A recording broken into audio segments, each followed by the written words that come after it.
Hello बच्चों, कैसे हो? बहुत अच्छे से। तो चलिए, +1 अकाउंटेंसी में हम आपको पिछले लेक्चर में करा रहे थे अकाउंटिंग टर्मिनोलॉजी। जो हमारी अकाउंटिंग टर्मिनोलॉजी है, शब्दावली है, लेखांकन शब्दावली, उसको समझाने का प्रयास कर रहे थे, जिसमें हमने कुछ पॉइंट्स कर लिए थे और अब उससे आगे चलते हैं। ठीक है, स्टार्ट करें। पहला है एक्सपेंस। लेकिन एक्सपेंस को समझने से पहले आपको एक बार गुड्स को समझ लेना चाहिए। इस पॉइंट को, इस पॉइंट्स के अंदर बहुत कुछ है, ये समझना बहुत जरूरी है। ये मेन है गुड्स। गुड्स आप देखिए किससे बना है। गुड्स जो है, आपने गुड सुना होगा आज तक, मानता हूं गुड्स भी सुन लिया होगा, लेकिन गुड तो बहुत सुना है। गुड, बेटर, बेस्ट होता है ना। He is good, he is better, he is the best. ये डिग्रीज होती है ना, कि वो अच्छा है, दोनों में से अच्छा है, ये सबसे अच्छा है। गुड को एस लगाया गया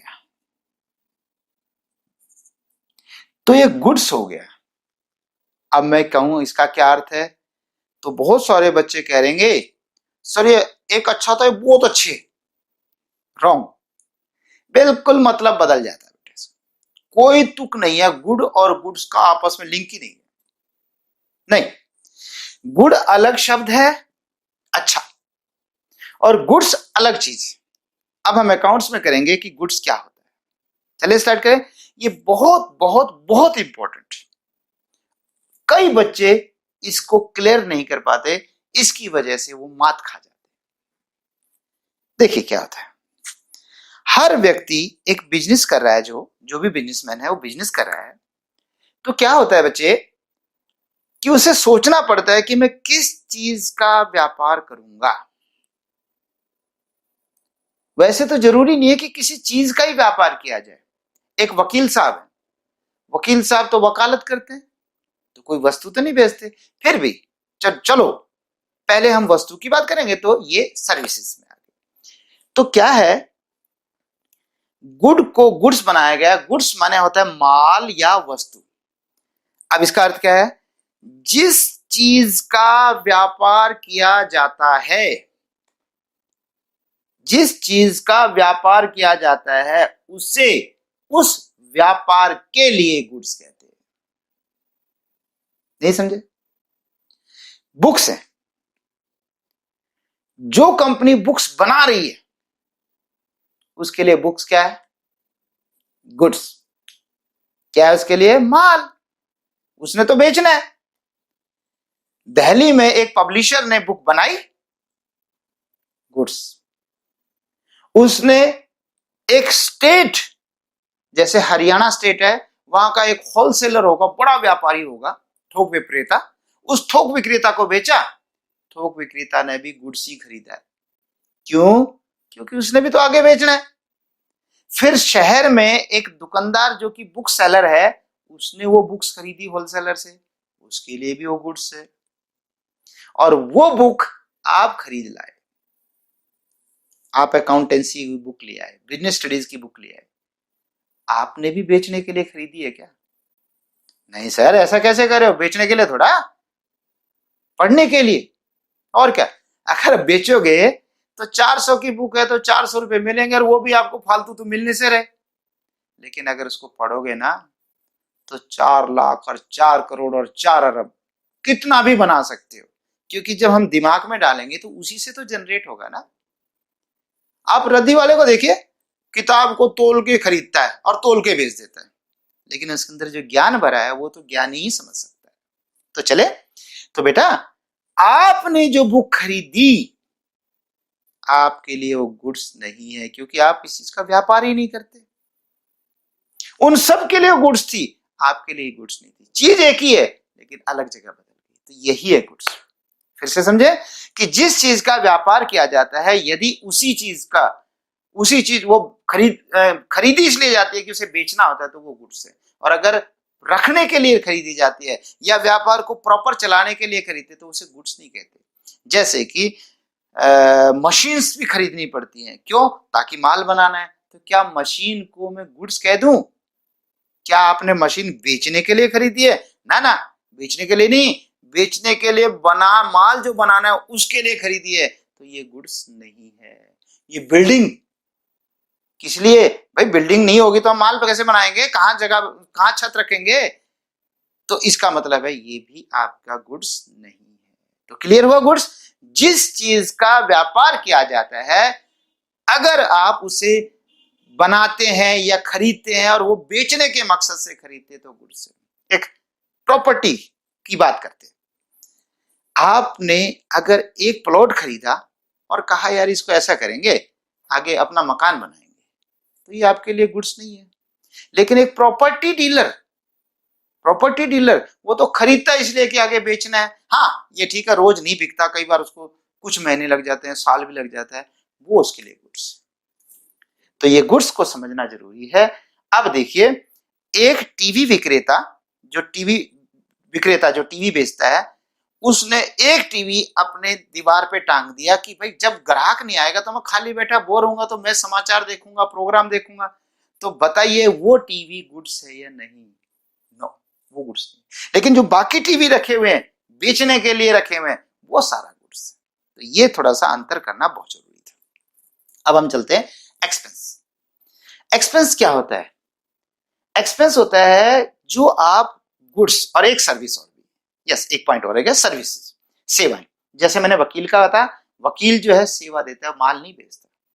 इसी तरह टीचर, अगर कोई टीचर बच्चों को पढ़ा रहा है, उसके बदले में फीस ले रहा है, तो वो उसकी सर्विसेज दे रहा है। इसी तरह से टेली कम्युनिकेशन वाले आपको, जैसे मोबाइल वाले आपको सेवाएं दे रहे हैं, वो कोई वस्तु तो बेच नहीं रहे, तो वो सेवाएं होती है। तो दोनों को एक में एक ले लिया, गुड्स एंड सर्विसेज। तो एक्सपेंस क्या होता है बेटे? खर्चा, व्यय, इसको व्यय बोलते हैं।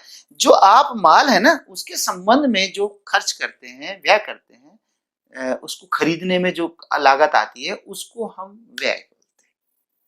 ठीक है? एक्सपेंस का मतलब है वस्तु के संबंध में जो आप उसको चाहे खरीदो चाहे बेचो, उन संबंध में, चाहे खरीदना चाहे बेचना, उसके संबंध में जो भी आपका व्यय होता है वो आपका व्यय कहलाता है। That is cost incurred for this, इसके लिए जो की जाती है वो। अगला है इनकम, आय। इनकम और रिवेन्यू में फर्क होता है। रिवेन्यू मैंने पहले आपको बताया था, आगम का मतलब है जो प्राप्ति है। जैसे कि कोई वस्तु हमने बेची 10,000 में, तो मेरे पास नोट कितने आएंगे? कितने गिनूंगा? 10,000। तो सारी मेरी इनकम होगी फिर तो बल्ले बल्ले? नहीं भाई, उसमें से मेरी इनकम होगी 500 या 1000। तो इनकम अलग चीज है। इनकम का मतलब है जो रिवेन्यू आया, amount received from sale of goods, जो माल बेचा। देखे फिर गुड्स आ गए ना, इसीलिए मैंने गुड्स पे ज्यादा जोर दिया था। तो गुड्स को अगर आप amount received from sale of goods, जो आपने गुड्स बेचा और बेचने से जो रिसीव हुआ, गुड्स बेचा, वो रिवेन्यू। और उसमें से एक्सपेंस, ऊपर वाला एक्सपेंस आ गया, कॉस्ट ऑफ गुड्स सोल्ड, जो आपने माल बेचा है उसकी जो लागत आ गई उसको घटाओ। ये लागत में ना सिर्फ नकदी नहीं होती बेटा। जैसे कि आपने कोई चीज खरीदी, ठीक है, कच्चा माल खरीदा, वो लागत में आ गया। अब आप उसको जो बनवाओगे, तैयार करवाओगे, सैलरी दोगे, कमीशन दोगे, डिस्काउंट दोगे, वो सारी चीजें लागत में आएंगी। और तो और जो मशीन घिसेगी, मशीन खरीदना नहीं, घिसेगी, थोड़ी थोड़ी तो घिसेगी, तो वो जो घिसावट आएगी वो तो नगद नहीं देनी, तो वो घिसावट भी इसकी लागत में आती है। अगर आपको ज्यादा समझ में ना आए ना तो कोई बात नहीं, टेंशन मत लेना, कहे सर ये तो सिर के ऊपर से जा रहा है। बेटे ये सारी चीजें दोबारा आएंगी। मैंने पहले बताया था, टर्मिनोलॉजी है वो तो सारी उम्र चलेगी जब तक आप ये पढ़ोगे। हम इसको एक एक करके एक्सप्लेन करते चलेंगे जहां जो सिचुएशन आएगी। फिलहाल तो मजबूरी है कि जल्दी समझाना। तो बेटे रिवेन्यू में से अगर एक्सपेंस घटा दो तो आपकी इनकम आ जाती है। आपने 10,000 में चीज बेची, आपका 9,000 रिवेन्यू का एक्सपेंस आ गया, खर्चा आ गया, तो घटा दो, 1,000 आपकी इनकम हो गई। अब है प्रॉफिट। ये प्रॉफिट कहता है excess of total revenue over total expense. जो वर्ष के दौरान टोटल, ये एक साल का होता है, अकाउंटिंग ईयर बोलते हैं, जहां से जहां तक आप साल बनाते हैं, खाते बनाते हैं। तो एक साल में जो आपको प्राप्त हुआ है, एक्सेस माने फालतू, एक्सेस होता है फालतू, ज्यादा, अधिकता। एक्सेस ऑफ टोटल रेवेन्यू, जो टोटल रेवेन्यू आया यदि वो ज्यादा है ओवर टोटल एक्सपेंस, अगर एक्सपेंस से ज्यादा, यानी एक साल के खाते बनाओ, एक साल में आपने माल पे कितना खर्चा आ गया, मान लीजिए 10 लाख आ गया, आपने बेचा कितने में है, रेवेन्यू कितना आया उसमें 12 लाख, तो 12 लाख में से 10 लाख घटाए तो 2 लाख की आपकी इनकम हो गई, प्रॉफिट हो गई, ठीक है, ये प्रॉफिट हो जाएगा। ये एक है गेन, गेन वृद्धि या प्राप्ति को बोलते हैं, ये इंसिडेंटल होता है, आकस्मिक होता है, कभी अचानक कोई चीज बेची और उसको बेचने से प्राप्त हो जाए, रूटीन का नहीं है, लेकिन कभी जैसे कोई फर्नीचर बेच दिया पुराना, अब वो पुराना फर्नीचर 10,000 का था, वो आपका 12 में बिक गया, कभी कभी ऐसा भी हो जाता है, तो प्रॉफिट हो गया। तो इस तरह से इसे गेन कहा जाता है, वृद्धि कह देते हैं या प्राप्ति। कई बार हम ना इन दोनों में फर्क नहीं करते, प्रॉफिट गेन कोई खास बात नहीं पड़ता, लेकिन फिर भी फर्क है इन चीजों में। अगला है लॉस, नाम तो क्लियर है आपको, हानि। तो लॉस एक तो ये उल्टा, इसको उल्टा ले लो, एक्सेस ऑफ टोटल रेवेन्यू लिखा है ना, तो इसकी जगह क्या लिखते हैं, total expenses, excess of total expenses over total revenue, उल्टा। अगर एक्सपेंस ज्यादा हो जाए और प्राप्ति कम हो, कभी कभी ऐसा भी तो होता है कि आपका बना तो महंगा और बिक रहा सस्ता, जैसे कि आजकल मैंने कुछ सब्जी वालों का, जैसे सब्जी के जो किसान है, किसानों को कई बार अपने टमाटर की लागत भी नहीं मिल रही, हाँ नहीं मिल रही। एक का सुना था कि अंगूर उसके बेचारे के हजारों किलो अंगूर खड़े और नहीं बिक रहे, तो भाई लागत भी पूरी नहीं हो रही है, तो वहां पे लॉस हो जाता है, ठीक है। ये भी एक अकाउंटिंग ईयर में कहा जाता है कि साल के हिसाब से मानते हैं। और एक लॉस और भी हो जाता है, जैसे एक लॉस यूं भी समझ ली, एक तो मैंने बता दिया, ये दूसरा लॉस होता है बेटे, कभी कभी ना, जैसे कि आपने यूं समझ लीजिए 3 व्हीलर में बैठ के आए, तो 3 व्हीलर का किराया दिया, तो क्या ये लॉस है? नहीं, लॉस नहीं है, क्योंकि आपने इसका बेनिफिट उठा लिया, आप 3 व्हीलर में बैठ के भी तो आए, लेकिन घर आने के बाद देखा कि बटुआ गुम हो गया, इसका भी बेनिफिट उठाए क्या? सर क्या बात करते हो, कहां से बेनिफिट उठाते हो, तो चोरी हो गया, दैट इज लॉस। तो लॉस को दो तरीके से काउंट कर लिया, एक तो हम अकाउंटिंग ईयर करते हैं उसमें कि भाई खर्चे ज्यादा हो जाए इनकम से तो लॉस हो गया, और एक दूसरा लॉस होता है जब आप उसका बेनिफिट नहीं उठा पाते। तो एक्सपेंस में बेनिफिट उठाया जाता है, लॉस में बेनिफिट नहीं उठाया जाता, लेकिन दूसरी लॉस कोई बात मैंने बता दी, वो तो एक्सपेंसेस ज्यादा है, लॉस वो अलग बात है। अब चलते हैं परचेज।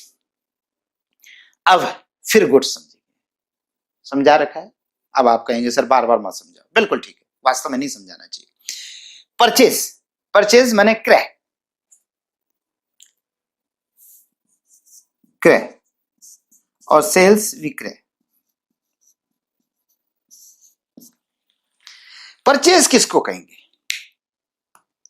आप कहोगे सर ये क्या सिखा रहे हो, परचेज तो परचेज होता है, बिल्कुल ठीक है, लेकिन फिर हमारी बात चलो बेसिक अकाउंटिंग टर्म्स और टर्मिनोलॉजी ऑफ अकाउंटिंग आएगी, बेसिक अकाउंटिंग टर्मिनोलॉजी। आप क्योंकि अकाउंट्स करोगे तो मेरी और आपकी भाषा सेम होनी चाहिए ना, मैं कुछ कहूं और आप कुछ सोचो तो गलत हो जाएगा ना बेटे, तो इसलिए आपको मेरी बात को समझना होगा।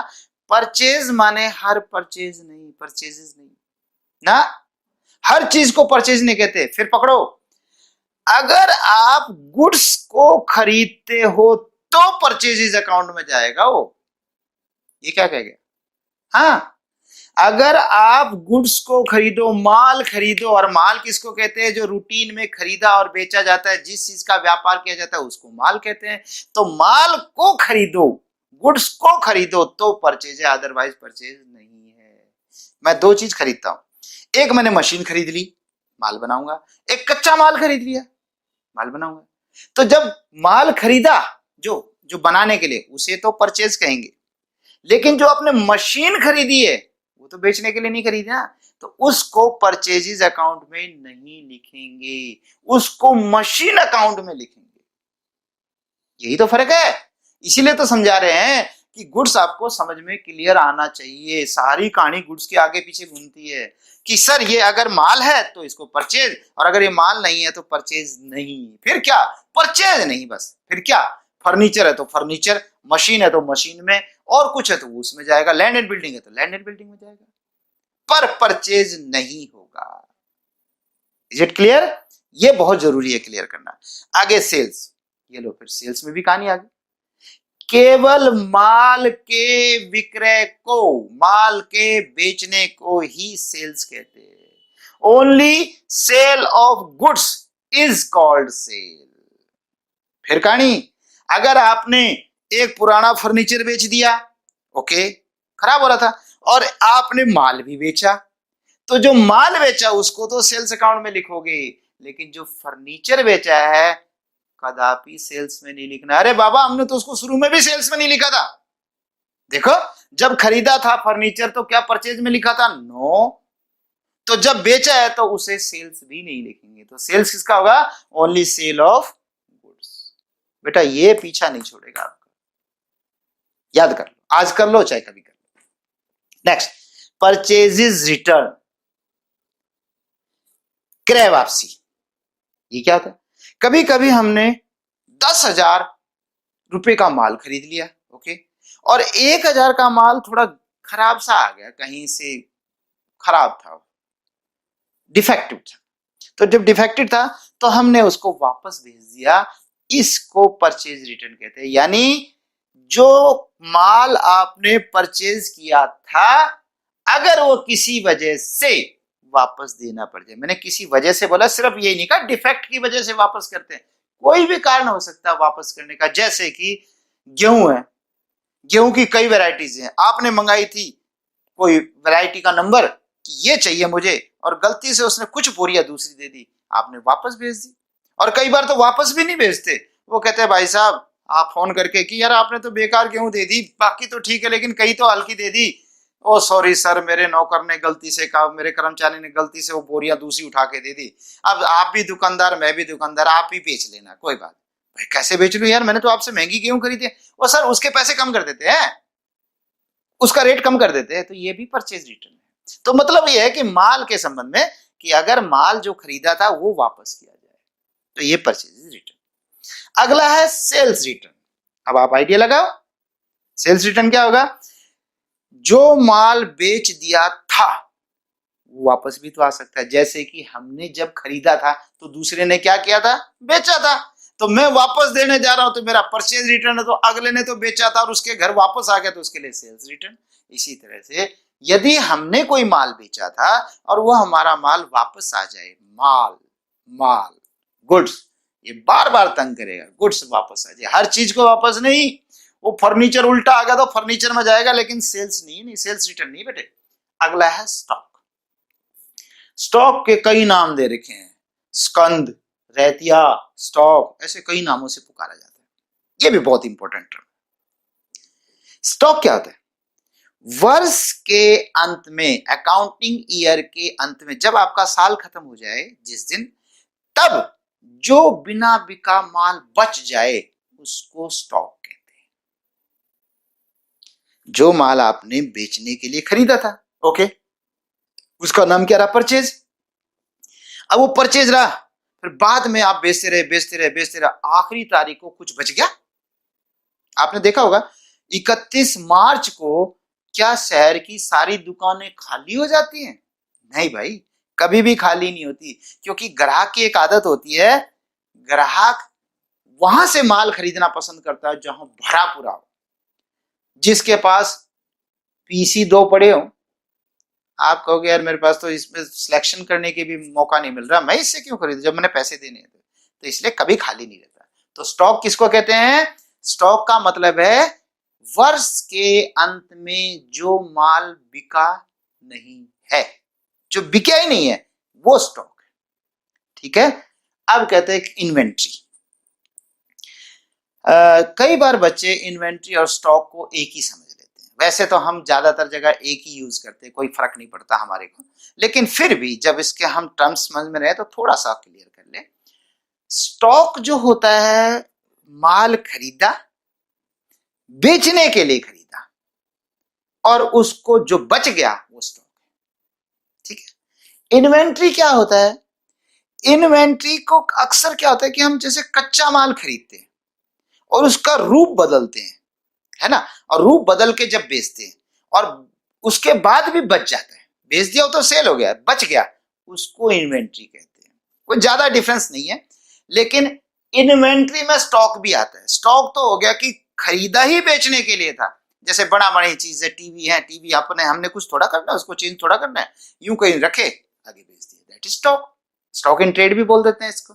और इन्वेंट्री में अक्सर उसका रूप बदल दिया जाता है कि इन्वेंट्री मैंने शुरू में माल खरीदा कच्चा, फिर उसको तैयार किया, बेच दिया, पर जो बच गया बिका बचा हुआ वो आपका इन्वेंट्री। लेकिन एक बात, जो बन के, जो हमने कच्चा माल खरीदा और बन गया और बनने के बाद जो नहीं बिका, क्या वही इन्वेंट्री है? नहीं, जो कच्चा माल है वो भी इन्वेंट्री है।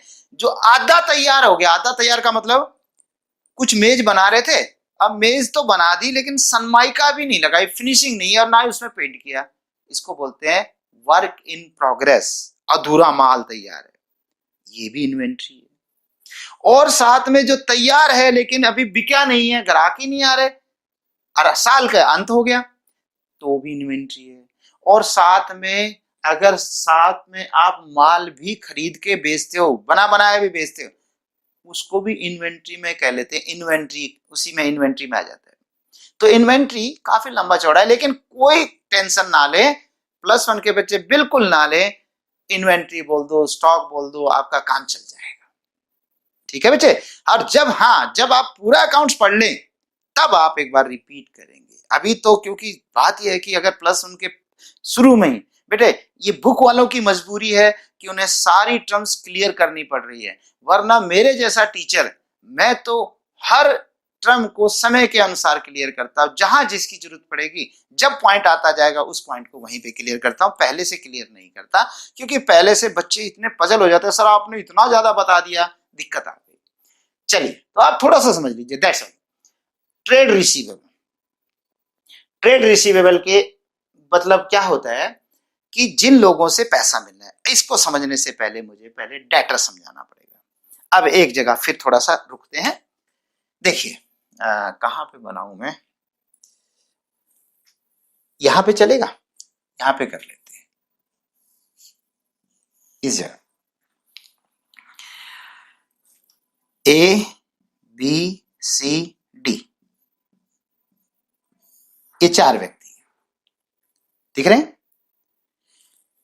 ए ने बी को उधार माल बेचा, पहले नगद बेचते, जब नगद बेच दिया तो क्या ए बी का नाम अपनी किताबों में लिखेगा?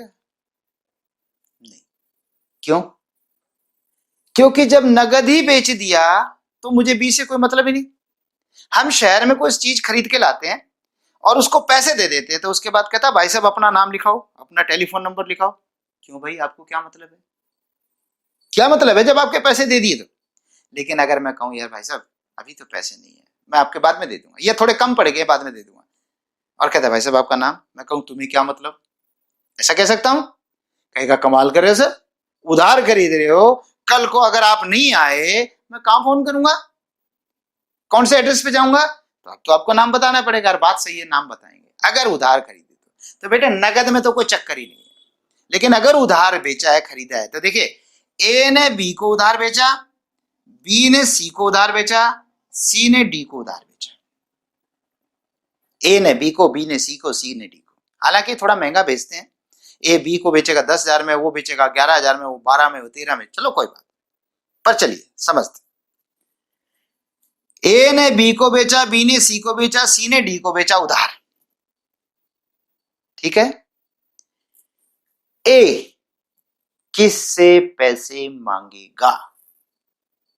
किससे मांगेगा पैसे? सी से? सर क्या बात कर रहे हो, सी से क्यों मांगेगा, वो तो बी से मांगेगा। बिल्कुल ठीक है। तो इसके लिए बी डेटर है, डेटर, DEBTOR, डेटर। डेटर माने देनदार, देनदार, ये जो डेटर है, डेटर, दिस इज देनदार। किसके लिए? इसके लिए डेटर हुआ बी। किसके लिए? बुक्स ए की। ए कहेगा B you are my debtor, क्या कहेगा? You are B, you are my debtor, तुम मेरे डेटर हो। कौन कहेगा? ए कहेगा। अच्छा, बी भी ए को कह दे ए यू आर माई डेटर, ये तो झगड़ा हो जाएगा, ये तो झगड़ा हो जाएगा। मैं कहूं ये बुक मेरी और आप कहो ये बुक मेरी, झगड़ा नहीं है। मैं कहूं ये बुक मेरी और वो कहे यस सर ये बुक आपकी, फिर तो झगड़ा नहीं है ना। तो उसी तरह से बेटे ए कहेगा B you are my debtor, B किससे पैसे मांगेगा, किससे, सी से, तो इसके लिए डेटर कौन हुआ, सी। ये भी ये कहेगा C you are my debtor, C किससे पैसे मांगेगा, डी से। सी क्या कहेगा, mister D you are my debtor. मैं इसलिए थोड़ा एक्सप्लेन कर रहा हूं, मैंने कई बच्चों को चक्कर खाते देखा है प्लस वन में, समझ में नहीं आता सर कौन सा डेटर होगा कौन सा क्रेडिटर होगा। डी किससे पैसे मांगेगा, किसी से नहीं भाई, क्या पता इसने नगद बेच दिया हो और क्या पता खुद यूज कर लिया हो, तो डी के लिए कोई डेटर नहीं है। बताओ क्लियर हो गया। ए के लिए डेटर बी, बी के लिए सी, सी के लिए डी, लेकिन डी के लिए कोई डेटर नहीं है। अब उल्टा चलते हैं, इससे थोड़ा आगे चलते हैं। अब इसके बाद मैं क्रेडिटर की बात कर रहा हूं, ये तो मिटा देते हैं। डी ने किसको पैसे देने, किसको देने, सी को। तो डी क्यों कहेगा, डी कहेगा C you are my creditor. Creditor माने होता है लेनदार, एक मैंने देनदार करा दिया एक लेनदार करा। देखिए तुम मेरे देनदार हो, देनदार देनदार, तुमने मेरे देने हैं। और दूसरा कहता है सर तुमने मुझसे लेने हैं, तुम मेरे लेनदार हो, मुझसे लेने वाले हो। तो यही है, डी किसको कहेगा, सी को क्या कहेगा, सी तुम्हारे मैंने पैसे देने हैं, तुम मेरे लेनदार हो, मैं यानी तुम मुझसे लेने वाले हो, लेनदार। अब सी किसको लेनदार कहेगा, सोचो, सी क्योंकि सी ने बी के पैसे देने हैं तो इसके लिए बी लेनदार हुआ। बी ने किसके पैसे देने हैं, ए के, इसलिए इसके लिए ए लेनदार हुआ। समझ में आ रही है, लेनदार ये you are my creditor, you are my creditor. और ए ने किसके पैसे देने हैं, ए ने किसके देने हैं, ए ने किसी के नहीं देने, नगद खरीद के लाया था, ये लेनदार है। मुझे तो इससे अच्छा मेथड लगा नहीं, बाकी आपकी मर्जी है, ठीक है। तो लेनदार और देनदार दो चीजें क्लियर होगी। अगर हम किसी को उधार माल बेचते हैं तो क्योंकि उसने मेरे पैसे देने हैं, और अगर अभी तक नहीं दिए हैं तो मेरा देनदार। मान लो मैंने तुम्हें माल बेचा, उधार बेचा, तुम मेरे देनदार हुए, यस। तुमने मेरे पैसे कल वापस दे दिए तो कल के बाद तुम मेरे देनदार नहीं हो, लेकिन तुमने आधे दिए तो अब आधे के देनदार बाकी रह गए, उसमें से आधे देते तो वो बाकी के देनदार रह गए, जब पूरे दे दोगे तो देनदार नहीं रहोगे, ठीक है। तो ये मेरे को डेटर और क्रेडिटर समझाना था, ये दोनों टर्म बहुत इंपॉर्टेंट है, समझ में आ। अक्सर डेटर बनते कब है, जब हम अक्सर माल जैसे उधार बेचते हैं तब, और क्रेडिटर कब बनते हैं, जब उधार खरीदते हैं, ठीक है। तो माल खरीदने बेचने से है, तो माल खरीदा तो डेटर्स हो गया, माल बेचा सॉरी माल खरीदा तो मेरा वो क्रेडिटर बन जाएगा, और अगर माल मैं किसी को उधार बेचूंगा तो मेरा डेटर बन जाएगा। अब इसी में बिल्स रिसीवेबल है, हालांकि अभी समझाने की आवश्यकता नहीं है, मुझे लगता नहीं है यहां समझाना है, क्योंकि लेक्चर भी बड़ा होता जा रहा है और इसकी आवश्यकता भी अभी नहीं है। फिर भी थोड़ा सा समझा देता हूं, चाहे ना समझ में आए कोई बात नहीं। बेटे देनदारों से ना कई बार देनदार ऐसे कहते हैं, मान लीजिए मिस्टर ए है, ये इसको भी उधार बेचता है, इसको उधार बेचता है, इसको उधार बेचता है, इसको उधार बेचता है, यानी B C D E F ऐसे करके कई लोगों को उधार बेचते हैं। अब हर एक अगर इससे 1-1 लाख 2-2 लाख का उधार लेता रहे तो ये कितना का अमीर आदमी होगा यदि ये पीछे से कैश लेके आता हो, कैश परचेज, और ये क्रेडिट परचेज है। खुद तो बेचारा कंपनी से नगद खरीद के लाता है और यहां उधार देता है, तो ये कितना का अमीर होगा कि ये सबको देता रहे। तो पता क्या करते हैं, एक रास्ता निकल आता है, क्योंकि ये तो कहते हैं साहब हम तो उधार ही खरीदेंगे, हमारे पास तो नगद है नहीं। तो कहता है ऐसा करो यार, आप मेरे पैसे कब दे दोगे? कहता है जी 3 महीने में। पक्का? सर पक्का 3 महीने में तो दे दूंगा। चलो एक कागज पे लिखता है, आप मुझे, ए लिखता है बी को, मिस्टर बी आप मुझे आज से 3 महीने बाद मेरे 10,000 रुपए दे देना, जिसका प्रतिफल आपको मिल चुका है। प्रतिफल का मतलब मैंने आपको माल बेच दिया, आपने मेरे 10,000 देने, लिखो साइन करो। बताओ बी मना कर देगा? अगर बी कहे मैं तो नहीं करता, तो ये कहेगा कमाल है, उधार माल दे रहा हूं, मैं तो सिर्फ यही कह रहा हूं कि जो माल मैंने बेचा उसके आप साइन करो, तो आप कैसे मना करोगे? तो करेगा साइन। इसी तरह सी, इसी तरह डी, इसी तरह ई, इन सब से कागज ले लेगा। तो जिन कागजों पे वो साइन कर देंगे कि स्वीकार किया कि मैं आपके पैसे दूंगा, स्वीकृत, एक्सेप्टेड, और साइन मार देगा, तो वो एक कच्चा कागज नहीं रहता, वो पक्का कागज बन गया है। अब वो एक किस्म का रुपए की तरह बन गया है और उसको संभाल के रखना पड़ेगा। और वो चीज बिल्स रिसीवेबल है, जिस बिल से पैसे मिलने हैं वो बिल्स रिसीवेबल है। अब देखिए, ए के लिए बिल्स रिसीवेबल क्या हुआ? जो बी साइन करके देगा। लेकिन एक बात बताऊं, अगर बी ने साइन कर दिया तो बी कहेगा अब मेरे डेटर नहीं हो। भाई दोनों काम थोड़ा होंगे, या तो डेटर रहो या मेरे बिल्स रिसीवेबल, मतलब मेरे बिल्स पेबल रहो। ये व्यक्ति ए जो है बी को कहेगा अब तुम मेरे डेटर नहीं रहे, सिर्फ बिल्स रिसीवेबल। तो डेटर से ही बिल्स रिसीवेबल बनते हैं। इसी तरह बिल्स पेबल है, जब बी ने देने थे तो बी ए को क्या कहता था? तुम मेरे क्रेडिटर हो। और जब उसने साइन करवा लिए, कहता आज से आप मेरे क्रेडिटर नहीं है, मैं तो अब बिल कब साइन कर चुका कि बिल के जो साइन है वो अब आपको पैसे दूंगा। और वो भी बिल पे साइन करने के बाद पता क्या था? ये बंदा चाहे तो उस बिल को किसी और को देके और वहां से पैसे ले लेगा, और वो बंदा बाद में इसके पास जाएगा। यानी जैसे बैंक के पास चला जाए कि सर मेरे बहुत सारे लोगों ने पैसे देने, ये देखो बिल मेरे पास है, आप इसके बदले मुझे पैसे दे दीजिए, थोड़ा कम दे दो, लेकिन आप 3 महीने बाद उनसे ले लेना।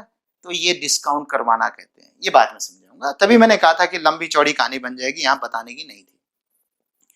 तो मैंने डेटर बता दिए, बिल से। अच्छा, डेटर में ना एक बात ध्यान रखना बच्चों, इसको खा जाना प्लीज। अगर आप मुझे अध्यापक मानते हैं और कहीं मुझे याद रखना चाहते हैं तो इस बी को जरूर भूल जाना। DEBTORS में बी को खा जाना, डेटर्स बोलना है, बी तो बोलना ही नहीं है। क्योंकि +1 में अगर गंदी आदत पड़ गई, गलत बोलने की आदत पड़ गई, वो छूटती नहीं है। सर मैं क्या करूं, मेरी तो आदत बन गई है। तो आप ही बनाओ ना आदत, अच्छी आदत बनाओ। डेटर्स, डेटर्स तो बिल्स रिसीवेबल हो गया। ट्रेड पेबल्स, इन दोनों को इकट्ठा जोड़ दे तो ट्रेड रिसीवेबल कहलाते हैं। दोनों को इकट्ठा बोलो तो ट्रेड रिसीवेबल, अलग अलग बोलो तो ये है ही नाम ट्रेड पेबल्स। अब ये पेबल देने लायक, जो क्रेडिटर मैंने बता दिया आपको, बिल पेबल ये भी बता दिया है। जब ये ए बी को बिल देगा, बी साइन करेगा, साइन करते ही बी के लिए अब क्रेडिटर नहीं रहा, बिल्स पेबल रहा, तो दोनों को मिला के ट्रेड पेबल आ गया। ये कई बार आएंगे पॉइंट्स, कई बार। आगे चलते हैं वाउचर। वाउचर क्या होता है? वाउचर का मतलब होता है बेटे, प्रमाणक कहते हैं इसको हिंदी में। होता क्या है कि आप लिखते हैं मैंने 5 लाख का माल बेच दिया, ठीक है, किसी से पैसे आ गए, किसी को दे दिए। ये सारी चीजें आप अकाउंट्स में तो लिख लोगे, लेकिन कल को कोई पूछ बैठे मुझे तो नहीं लगता कि आपने बेचा होगा, मुझे तो नहीं लगता आपको पैसे ज्यादा मिले होंगे या कम मिले होंगे, मतलब क्या पता ज्यादा मिले हों और आप लिख रहे कम हो, या कम मिले हों और ज्यादा लिख रहे हो। तो भाई ऐसे कैसे माने? और दूसरा, अकाउंटेंट या क्लर्क जो काम कर रहा है वो कल को नौकरी छोड़ जाए तब क्या होगा?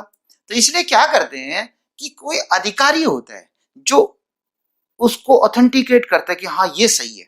अब वो सही के लिए क्या करते हैं, जब भी कोई ट्रांजेक्शन होती है, फिर आ गया ना ट्रांजेक्शन, कुछ लेन देन होगा और वो होना चाहिए मुद्रा में, तो जब भी कोई लेन देन होगा तो एक वाउचर बनाया जाएगा, एक पेज बनाया जाएगा, उस पर उसकी डिटेल लिखी जाएगी, ये माल खरीदा गया, ऐसे खरीदा गया, ये हुआ। फिर उसमें डेबिट क्रेडिट पता चलता है कि क्या करना है, और उसमें वो अधिकारी साइन करेगा ताकि ये कंफर्म हो जाए कि भाई ये क्लर्क ने अपनी मर्जी से नहीं करा, अधिकारी से पूछ के किया है। और फिर अधिकारी भी संतुष्ट, हाँ भाई मेरे साइन है तो इसका मतलब ये बात सच है।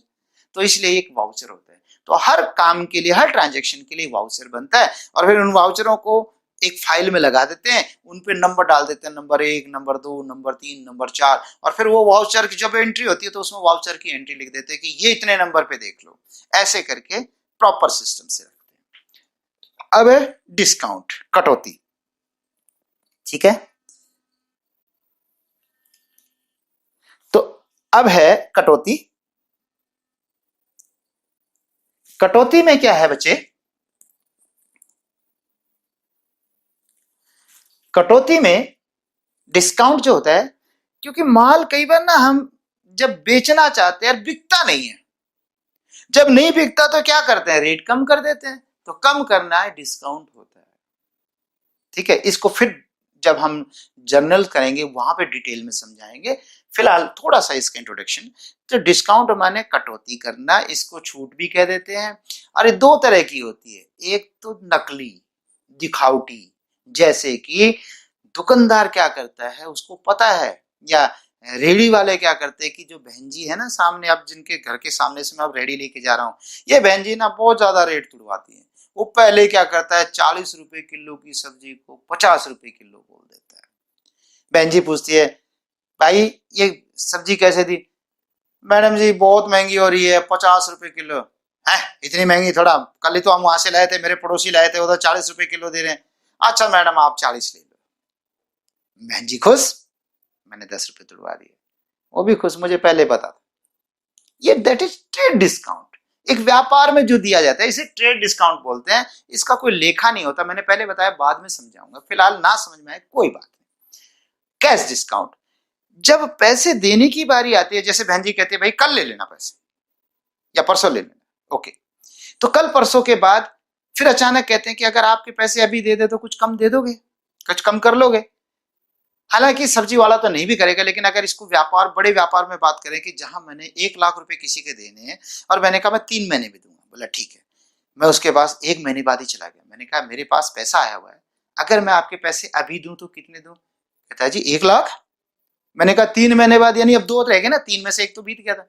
2 महीने बाद कहता जी एक वही उतना ही, 1 लाख जो है, 1 लाख है तो 1 लाख, 3 महीने बाद भी 1 लाख, 2 महीने पहले भी 1 लाख। मैंने कहा सॉरी, 2 महीने बाद आऊंगा। और मैं घर आ गया। क्यों आ गया?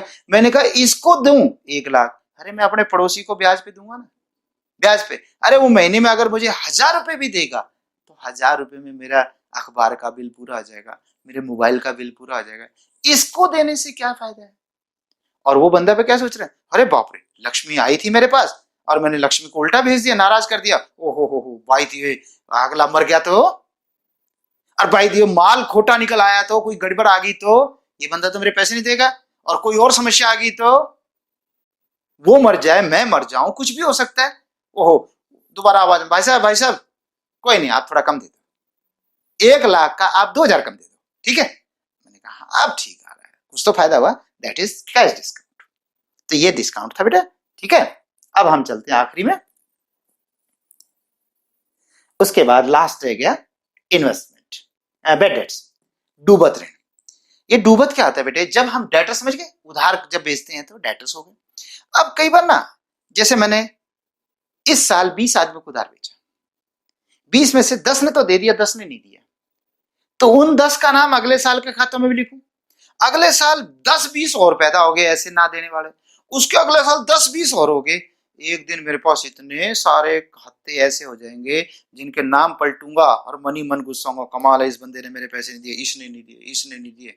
पता क्या होगा, सिर्फ हार्ट अटैक, और पैसे उसने दिए नहीं। तो जब क्या है कि आपको उम्मीद खत्म हो जाती है कि यार ये पैसे तो अब आने नहीं, मान लीजिए उसकी डेथ हो गई, अब डेथ होगी तो उसके परिवार से क्या पैसा मांगा जाए, बेचारे पहले ही संकट में आ गए। या मान लीजिए वो हिसार छोड़ के, अपना शहर छोड़ के भाग गया, तो कहां से मांगेंगे, है ना, कोई भी रीजन हो सकता है। तो ऐसे में बेटा जब पैसे आने की उम्मीद, जो डेटर थे जिनसे पैसा लेना था, अगर उम्मीद ही खत्म हो जाए, अब नहीं आना भाई, देख लिया अब नहीं आएगा, तो बेटा उसको संभाल के रखना मूर्खता है। अरे याद करो, बचपन में कभी आपने किसी को 50 रुपए दिए होंगे, 20 दिए होंगे, कभी दूसरी चौथी क्लास में दिए होंगे, कभी 10 रुपए 20 रुपए, याद है, और उसने नहीं दिए। अगर आप अब भी सोचते रहो नहीं दिए नहीं दिए नहीं दिए, तो टेंशन ही तो लोगे, खत्म करो ना। तो इसको जब खत्म कर देते हैं कि जब आने की संभावना खत्म, उसको बैड डेट्स बोलते हैं। क्या कहते हैं, बैड डेट्स, डूब गया, ठीक है। और अभी एक इन्वेस्टमेंट वर्ड है, इन्वेस्टमेंट माने विनियोग। ये क्या होता है, देखिए बिजनेस के अंदर जब पैसा लगाते हैं, जब बिजनेस खाली होता है और उसमें मालिक पैसा लगाता है, वो भी तो इन्वेस्टमेंट है। यस, लेकिन हमारी टर्मिनोलॉजी में इसको इन्वेस्टमेंट नहीं कहते, इसको हम कैपिटल कहते हैं। इसके लिए हमने अलग वर्ड बना दिया कि मालिक द्वारा व्यवसाय में लगाया गया धन पूंजी है, कैपिटल है। अब कैपिटल लगा दी 10 लाख, ओके, कल को 3 लाख का प्रॉफिट हो गया, 13 लाख हो गया। फिर हमने कहा यार अकेले अपने बिजनेस पे डिपेंड नहीं रहना चाहिए, कभी कभी ना पता नहीं ऐसे हालात बन जाए कि हमारा बिजनेस बिल्कुल चौपट हो जाए, तब क्या करेंगे? तो हमने क्या किया, इसमें से 3 लाख किसी दूसरी संस्था के शेयर खरीद लिए, किसी कंपनी में पैसा लगा दिया बाहर, या किसी को उधार दे दिया, इससे इन्वेस्टमेंट कहते हैं। नहीं समझे? खुद लगाओ बिजनेस में पैसा मालिक, तो कैपिटल हो गई। फिर मालिक को लगा कि अपने ही बिजनेस पे डिपेंड ना रहे, 2 पैसे दूसरी जगह से भी कमा लिए जाए, कहीं ब्याज पे दे दे, कहीं डिबेंचर खरीद ले, कहीं शेयर खरीद ले बाहर, अपनी संस्था से बाहर, तो उसको इन्वेस्टमेंट कहा जाता है, विनियोग कहा जाता है। तो ये लेक्चर मेरा यहाँ पे पूरा होता है। ओके, समझ में आ गया? हमारी टर्मिनोलॉजी खत्म हुई। फिर भी कोई प्रॉब्लम रह जाए तो बच्चों एक बार तो बुक से पढ़ लेना, और उसके बाद भी दिक्कत रहे तो टेंशन मत लेना। मैंने जो कहा था आपको, टेंशन नहीं लेना, क्योंकि ये सारे पॉइंट मैं दोबारा बताता जाऊंगा, जब जब जो आता जाएगा उसके बारे में डिस्कस करता जाए। ये नहीं है कि एक बार में खत्म हो गया, ठीक है? एक बार तो मजबूरी थी सारा बताने का। Okay, bye bye, take care.